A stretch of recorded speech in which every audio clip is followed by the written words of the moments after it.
ಜೈ ರಾಮಕೃಷ್ಣ. ನಮಸ್ತೆ. ಯುಗಾವತಾರ ಶ್ರೀರಾಮಕೃಷ್ಣ ಗ್ರಂಥಾಧ್ಯಯನಕ್ಕೆ ತಮ್ಮೆಲ್ಲರಿಗೂ ಸ್ವಾಗತ. ಸಂಚಿಕೆ 117, ಅಧ್ಯಾಯ 71, ಬ್ರಾಹ್ಮಣಿಯ ಭ್ರಮ ನಿರಸನ. ಶ್ರೀರಾಮಕೃಷ್ಣರು ತಮ್ಮ ಸತಿಯನ್ನು ಸಹಜವಾಗಿ ನಡೆಸಿಕೊಳ್ಳುತ್ತಾ ಸಾಂಸಾರಿಕ ಜೀವನದಲ್ಲಿ ತೊಡಗಿದ್ದನ್ನು ಕಂಡು ಮನೆ ಮಂದಿ ಮಾತ್ರವಲ್ಲದೆ ಊರವರೆಲ್ಲ ಸಂತಸಪಟ್ಟರು. ಭೈರವಿ ಬ್ರಾಹ್ಮಣಿಯು ಶಾರದೆಯನ್ನು ಪ್ರೀತಿಯಿಂದ ಕಂಡು ಸೊಸೆಯೆಂಬಂತೆ ನಡೆಸಿಕೊಂಡದ್ದನ್ನು ಈವರೆಗೆ ನೋಡಿದೆವು. ಆದರೆ ಬ್ರಾಹ್ಮಣಿ ಹೀಗೆ ಸಂತೋಷದಿಂದ ನಗುನಗುತ್ತಾ ಇದ್ದುದು ಕೆಲ ಕಾಲ ಮಾತ್ರ. ಆಮೇಲೆ ಅವಳ ಸ್ವಭಾವವೇ ಬದಲಾಗಿ ಹೋಯಿತು. ಅವಳ ಮನಸ್ಸಿನಲ್ಲಿ ಏನೋ ಸಂಕಟ, ತಳಮಳ, ಯಾವಾಗಲೂ ಏನೋ ಅಸಮಾಧಾನ. ಅದರಲ್ಲೂ ಶಾರದೆಯ ಮೇಲೆ ವಿನಾಕಾರಣ ಸಿಟ್ಟು. ಶಾರದೆಯೋ ಇನ್ನೂ 14ರ ಬಾಲೆ, ಕಪಟವರಿಯದ ಸರಳೆ, ಯಾರಿಗೂ ಅಪಚಾರವನ್ನೆಣಿಸಿದವಳೇ ಅಲ್ಲ. ಆದರೂ ಬ್ರಾಹ್ಮಣಿಗೆ ಮಾತ್ರ ಅವಳು ಮಾಡಿದ್ದೊಂದೂ ಸರಿ ಬರದು. ಇದೊಂದು ಆಶ್ಚರ್ಯವೇ ಸರಿ. ಮೊದಲು ಅವಳೊಡನೆ ಅಷ್ಟು ಚೆನ್ನಾಗಿದ್ದ ಬ್ರಾಹ್ಮಣಿ ಹಾಗೇಕೆ ಬದಲಾದಳು? ಅದಕ್ಕೆ ಬರಿಗಣ್ಣಿಗೆ ಕಾಣದ ಕಾರಣವೊಂದು ಹಿಂದಿತ್ತು. ಶ್ರೀರಾಮಕೃಷ್ಣರು ವಿವಾಹಿತರೆಂಬ ವಿಷಯ ಬ್ರಾಹ್ಮಣಿಗೆ ಮೊದಲಿನಿಂದಲೂ ತಿಳಿಯದ್ದೇನಲ್ಲ. ಆದರೂ ಅದನ್ನವಳು ಎಂದೂ ದೋಷವೆಂದು ಪರಿಗಣಿಸಿರಲಿಲ್ಲ. ಆದರೆ ಯಾವಾಗ ಅವರು ತಮ್ಮ ಪತ್ನಿಯೊಡನೆ ಆತ್ಮೀಯವಾಗಿ ಬೆರೆತು ವ್ಯವಹರಿಸಲಾರಂಭಿಸಿದರೋ ಆಗ ಅವಳ ಗುರು ಬುದ್ಧಿ ಎಚ್ಚೆತ್ತುಕೊಂಡಿತು. ಶ್ರೀರಾಮಕೃಷ್ಣರಿಗೆ ಆಕೆ ಹೇಳಿದಳು, ನೋಡು, ನೀನು ಹಾಗೆಲ್ಲ ಅವಳೊಡನೆ ಬೆರೆಯಬೇಡ. ಅಷ್ಟೊಂದು ಸಲಿಗೆಯಿಂದಿದ್ದು ಬಿಟ್ಟರೆ ನಿನ್ನ ಬ್ರಹ್ಮಚರ್ಯಕ್ಕೆ ಹಾನಿ ತಟ್ಟುತ್ತದೆ ಎಂದು. ಆದರೆ ಅವಳು ಈ ಮಾತನ್ನು ಹೇಳಬೇಕಾದ ಅವಶ್ಯಕತೆ ಇತ್ತೇ? ಹಿಂದೆ ತಂತ್ರ ಸಾಧನೆಯ ಸಮಯದಲ್ಲಿ ಅತ್ಯಂತ ಕಠಿಣ ಪರೀಕ್ಷೆಗಳಲ್ಲೂ ನ ಭೂತೋ ನ ಭವಿಷ್ಯತಿ ಎಂಬಂತಹ ರೀತಿಯಲ್ಲಿ ಅತ್ಯುನ್ನತ ಶ್ರೇಣಿಯಲ್ಲಿ ತೇರ್ಗಡೆ ಹೊಂದಿದವರಲ್ಲವೇ ಶ್ರೀರಾಮಕೃಷ್ಣರು? ಅದನ್ನು ಕಂಡು ಆಗ ಸ್ವತಃ ಅವಳೇ ಆಶ್ಚರ್ಯಚಕಿತಳಾಗಿದ್ದಳು. ನಟಿಯಾಗಲಿ ಅಥವಾ ಸತಿಯಾಗಲಿ ಯಾವೊಬ್ಬ ಸ್ತ್ರೀಯನ್ನು ಕಂಡರೂ ತಕ್ಷಣ ಮನಸ್ಸಿನಲ್ಲಿ ಜಗನ್ಮಾತೆಯ ಸ್ಮರಣೆಯುಂಟಾಗಿ ಶಿಶುವಿನಂತಾಗಿ ಬಿಡುತ್ತಿದ್ದವರು ಅವರು. ಇದನ್ನೆಲ್ಲ ಸ್ಪಷ್ಟವಾಗಿ ಅರಿತವಳು ಬ್ರಾಹ್ಮಣಿ. ಅಷ್ಟೇ ಅಲ್ಲ, ತಂತ್ರ ಸಾಧನೆಯ ವಿಷಯದಲ್ಲಿ ಅವರ ಉನ್ನತ ಮಟ್ಟದ ಪರಿಣತಿಯನ್ನು ಕಂಡು ತಾನೂ ಆ ಎತ್ತರಕ್ಕೇರಬೇಕೆಂಬ ಹಂಬಲ ಅವಳಲ್ಲುಂಟಾಗಿತ್ತು. ಹಾಗಿರುವಾಗ ಈಗ ಅವಳು ಸಂಯಮದ ವಿಷಯದಲ್ಲಿ ಅವರಿಗೆ ಎಚ್ಚರಿಕೆ ಹೇಳುವ ಅಗತ್ಯವಿತ್ತೇ? ಅದರ ಅಗತ್ಯವಿಲ್ಲ ಎನ್ನುವುದು ಸ್ವತಃ ಬ್ರಾಹ್ಮಣಿಗೆ ತಿಳಿಯದ ವಿಷಯವೇನಲ್ಲ. ಹಾಗಿದ್ದರೂ ಅವಳು ಇದ್ದಕ್ಕಿದ್ದಂತೆ ಆ ಬಗ್ಗೆ ಆತಂಕಗೊಂಡುದಕ್ಕೆ ಬೇರೊಂದು ಕಾರಣವಿತ್ತು. ಇದನ್ನು ಶ್ರೀರಾಮಕೃಷ್ಣರು ಅರಿತಿದ್ದರು. ಅದು ಅವರ ಮೇಲಿನ ಸ್ವಾರ್ಥ ಪ್ರೇಮ, ಅದರಿಂದುದಿಸಿದ ಮತ್ಸರ. ಯಾರ ಬಗ್ಗೆ ಮತ್ಸರ? ಶಾರದೆಯ ಬಗ್ಗೆ. ಇದು ಬ್ರಾಹ್ಮಣಿಯ ದೌರ್ಬಲ್ಯಗಳಲ್ಲೊಂದು. ಶ್ರೀರಾಮಕೃಷ್ಣರು ಯಾರೊಡನಾದರೂ ಹೆಚ್ಚಾಗಿ ಬೆರೆತರೆ ಅಥವಾ ಯಾರಾದರೂ ಭಕ್ತರನ್ನು ಮೆಚ್ಚಿಕೊಂಡು ಸನ್ಮಾನಿಸಿದರೆ ಅವಳಿಗಾಗಲೇ ಹೊಟ್ಟೆ ಕಿಚ್ಚು ಪ್ರಾರಂಭವಾಗುತ್ತಿತ್ತು. ಇದನ್ನರಿತಿದ್ದ ಶ್ರೀರಾಮಕೃಷ್ಣರು ಅವಳ ಮಾತಿಗೆ ಅಗತ್ಯಕ್ಕಿಂತ ಹೆಚ್ಚಿನ ಬೆಲೆ ಕೊಡುತ್ತಿರಲಿಲ್ಲ.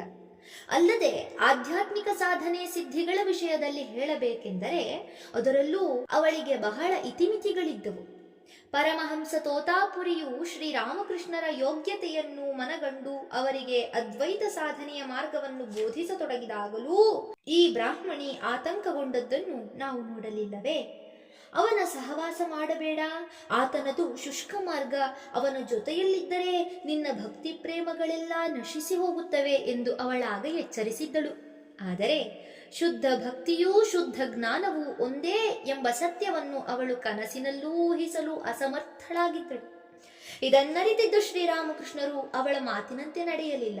ಹಾಗೆಯೇ ಈಗಲೂ ಅವರು ಪತ್ನಿಯೊಡನೆ ಬೆರೆಯಲು ಅವಳು ಆಕ್ಷೇಪಿಸಿದಾಗ ಅದನ್ನು ಅವರು ಉಪೇಕ್ಷಿಸಿದರು.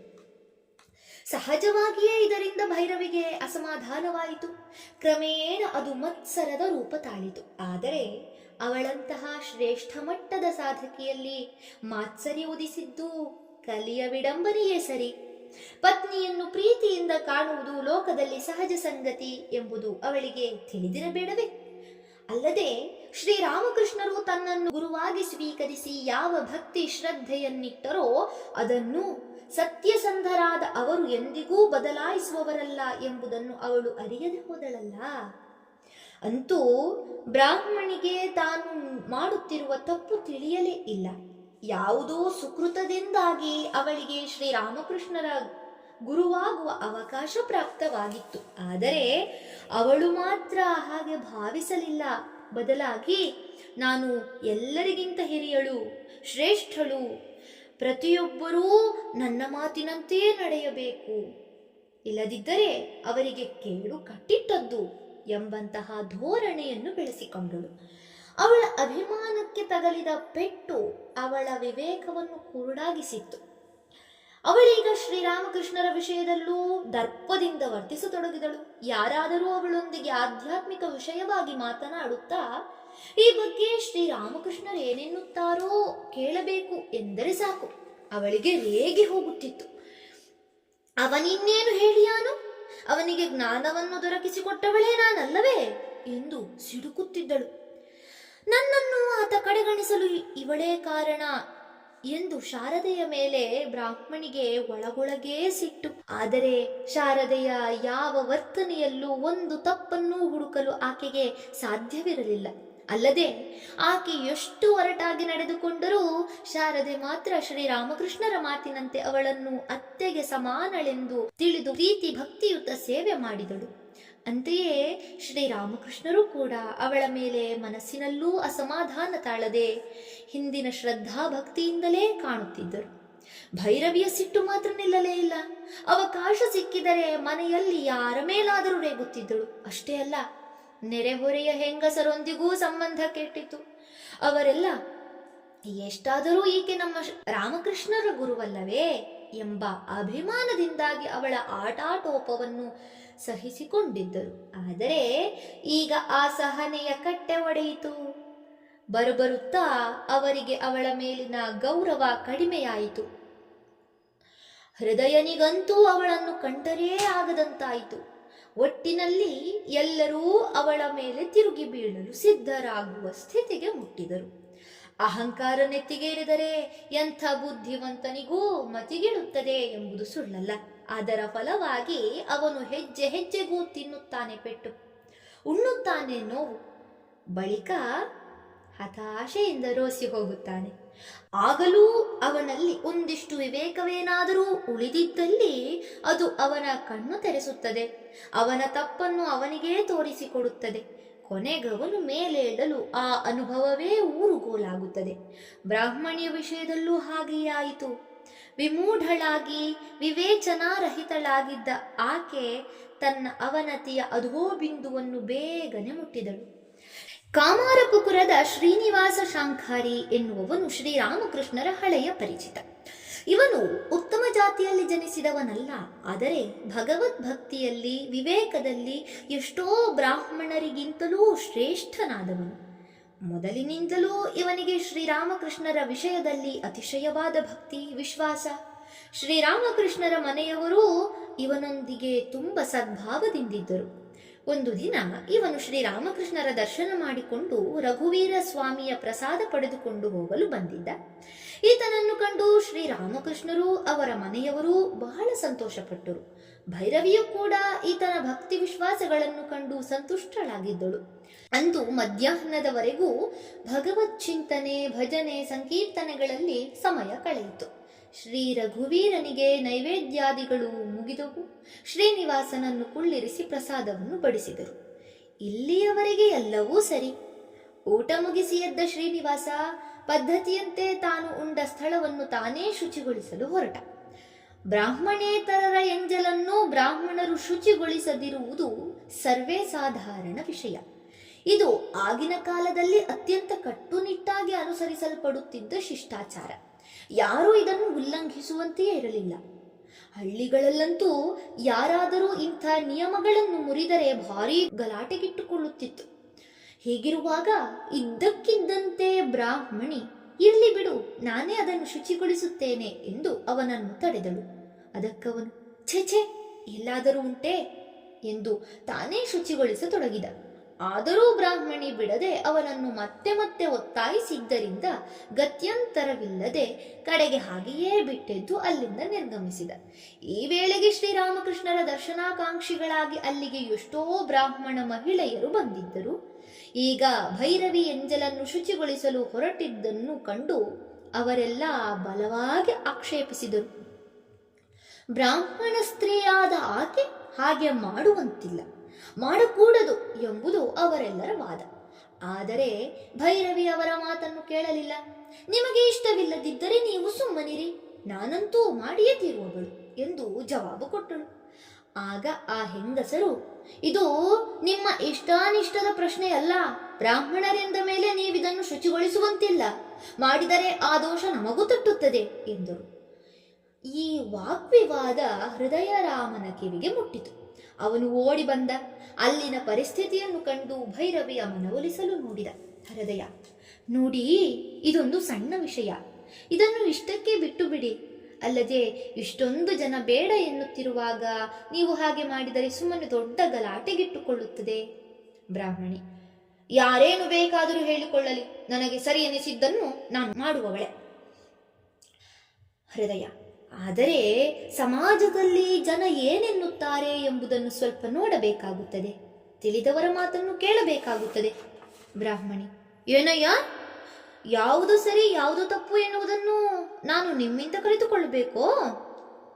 ಈಗ ಹೃದಯ ಸ್ವಲ್ಪ ಗಡುಸಾಗಿಯೇ ಎಂದ, ನಾನು ಹೇಳುವುದಿಷ್ಟೇ, ನೀವು ಇಷ್ಟು ಜನರ ಮಾತಿಗೆ ಗೌರವ ಕೊಟ್ಟು ಸುಮ್ಮನಿರಬೇಕು. ಇಲ್ಲದೆ ಹೋದರೆ ನಿಮ್ಮನ್ನ ಇಲ್ಲಿರಲು ಬಿಡುವುದಿಲ್ಲ, ನೋಡಿಕೊಳ್ಳಿ. ಈಗ ಬ್ರಾಹ್ಮಣಿ ಕೆಣಕಿದ ಫಣಿಯಾದಳು. ಏನೋ, ನನ್ನನ್ನು ಹೆದರಿಸ್ತೀಯಾ? ನಾನು ಮುನಿದರೆ ಮಾರಿ, ತಿಳಿದುಕೋ. ಪರಿಸ್ಥಿತಿ ವಿಕೋಪಕ್ಕೆ ಹೋಗುತ್ತಿರುವುದನ್ನು ಕಂಡು ಮನೆಯವರೆಲ್ಲ ಮಧ್ಯಸ್ಥಿಕೆಗೆ ಬಂದರು. ನಾನಾ ರೀತಿಯ ಸಾಂತ್ವನದ ಮಾತುಗಳನ್ನಾಡಿ ಬ್ರಾಹ್ಮಣಿಯನ್ನು ಸಮಾಧಾನಗೊಳಿಸಿ ಆಕೆ ಎಂಜಲನ್ನು ಶುಚಿಗೊಳಿಸದಂತೆ ತಡೆದರು. ಅಂತೂ ಹೇಗೋ ಅಂದಿನ ವಿವಾದ ತೀರಿತು. ಈ ಘಟನೆ ನಡೆಯುತ್ತಿದ್ದಾಗ ಶ್ರೀರಾಮಕೃಷ್ಣರು ಅಲ್ಲಿದ್ದರಲ್ಲ, ಅವರ ಪ್ರತಿಕ್ರಿಯೆ ಏನೂ ಇರಲಿಲ್ಲವೇ?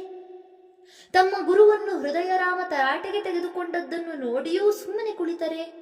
ಬ್ರಾಹ್ಮಣಿ ಮಾಡ ಹೊರಟಿದ್ದಾದರೂ ಒಳ್ಳೆಯದನ್ನೇ ಅಲ್ಲವೇ? ಉಚ್ಚ ನೀಚವೆಂಬ ಭೇದ ಬುದ್ಧಿಯನ್ನು ತೊಡೆಯಲು ಒಸುಗ ಶ್ರೀರಾಮಕೃಷ್ಣರೂ ಅಂತಹ ಕಾರ್ಯವನ್ನು ದಕ್ಷಿಣೇಶ್ವರದಲ್ಲಿ ಮಾಡಿದವರಲ್ಲವೇ? ನಿಜ. ಆದರೆ ಶ್ರೀರಾಮಕೃಷ್ಣರು ಯಾವಾಗಲೂ ಬಾಲಭಾವದಲ್ಲಿ ಇರುತ್ತಿದ್ದವರು ಎಂಬುದನ್ನು ನಾವು ನೆನಪಿಸಿಕೊಳ್ಳಬೇಕು. ಪ್ರತಿಯೊಂದು ಕಾರ್ಯವೂ ಭಗವಂತನ ಇಚ್ಛೆಗೆ ಅನುಸಾರವಾಗಿ ನಡೆಯಲು ಬಿಟ್ಟವರು ಅವರು. ಸ್ವತಃ ತಮಗೆ ಯಾರಿಂದಾದರೂ ತೊಂದರೆಯಾದಾಗಲೂ ಪ್ರತಿರೋಧ ವ್ಯಕ್ತಪಡಿಸದೆ ಜಗನ್ಮಾತೆಯ ಮೊರೆ ಹೋಗುತ್ತಿದ್ದವರು ಅವರು. ಅಲ್ಲದೆ ಬ್ರಾಹ್ಮಣಿಯ ದರ್ಪ ಗರ್ವ ಅವರ ಗಮನಕ್ಕೆ ಬಾರದಿದ್ದುದೇನಲ್ಲ. ಆದರೆ ಆ ಗರ್ವವನ್ನು ಮುರಿಯಲು ತಾವಾಗಿಯೇ ಮುಂದಾಗುವವರೂ ಅಲ್ಲ. ಎಲ್ಲವನ್ನೂ ಜಗನ್ಮಾತೆಯಿಂದಲೇ ಮಾಡಿಸುವ ಜಾಣತನ ಅವರದು. ಹಿಂದೆ ಗುರು ತೋತಾಪುರಿಗೆ ಆಕೆಯ ಮೂಲಕ ಕಲಿಸಿದ ಪಾಠ ಎಷ್ಟು ಪರಿಣಾಮಕಾರಿಯಾಗಿತ್ತು. ಈಗ ಭೈರವಿಯ ಸರದಿ ಬಂದಿದೆ. ಬ್ರಾಹ್ಮಣಿ ಅಂದು ಸಮಾಧಾನ ತಂದುಕೊಂಡು ಸುಮ್ಮನಾದರೂ ಅವಳ ಅಭಿಮಾನಕ್ಕೆ ಬಲವಾದ ಧಕ್ಕೆ ತಗುಲಿತ್ತು. ಇದರಿಂದಾಗಿ ಮನಃಶಾಂತಿಯನ್ನು ಕಳೆದುಕೊಂಡು ತೊಳಲಾಡಿದಳು. ಆದರೆ ಕೋಪ ಬಿಳಿದು ಮನಸ್ಸು ತಣ್ಣಗಾದ ಮೇಲೆ ನಿಧಾನವಾಗಿ ಆಲೋಚಿಸಿ ನೋಡಿದಳು. ಆಗ ಅವಳಿಗೆ ತಾನೆಂಥ ಮೂಢಳಂತೆ ವರ್ತಿಸಿದೆ ಎಂಬುದು ಸ್ಫುಟವಾಗಿ ಕಂಡಿತು. ನಾಚಿಕೆಯಿಂದ ಕುಗ್ಗಿ ಹೋದಳು. ವಿಚಾರ ಸಂಪನ್ನನಾದ ಸಾಧಕನು ಆತ್ಮನಿರೀಕ್ಷಣೆಯನ್ನು ಕೈಗೊಂಡಾಗ ಅವನಿಗೆ ತನ್ನ ಮನದ ದೋಷಗಳು ಗೋಚರವಾಗದಿರುವುದಿಲ್ಲ. ಬ್ರಾಹ್ಮಣಿಗೂ ಈಗ ಹಾಗೆಯೇ ಆಯಿತು. ಶ್ರೀರಾಮಕೃಷ್ಣರ ವಿಷಯದಲ್ಲಿ ತನ್ನ ಮನೋಭಾವ ಬದಲಾಗಿರುವುದನ್ನು ಆಕೆ ಗುರುತಿಸಿದಳು. ತನ್ನ ದೋಷವನ್ನು ಸ್ಪಷ್ಟವಾಗಿ ಕಂಡು ಪಶ್ಚಾತ್ತಾಪದಿಂದ ಬೆಂದಳು. ತನ್ನ ಈ ಎಲ್ಲ ದೋಷ ದೌರ್ಬಲ್ಯಗಳ ಮೂಲವಾವುದು ಎಂಬುದನ್ನು ಶಾಂತವಾಗಿ ಕುಳಿತು ಧ್ಯಾನಿಸಿದಾಗ ಅವಳು ಕಂಡುಕೊಂಡಳು, ಶ್ರೀರಾಮಕೃಷ್ಣರ ಮೇಲಿನ ತನ್ನ ಕುರುಡು ಮೋಹವೇ ಹೊರತು ಬೇರಲ್ಲ ಎಂದು. ಈ ಮೋಹವು ತಾನಾಗಿಯೇ ಬಿಗಿದುಕೊಂಡ ಸಂಕೋಲೆ, ಸುವರ್ಣ ಸಂಕೋಲೆ.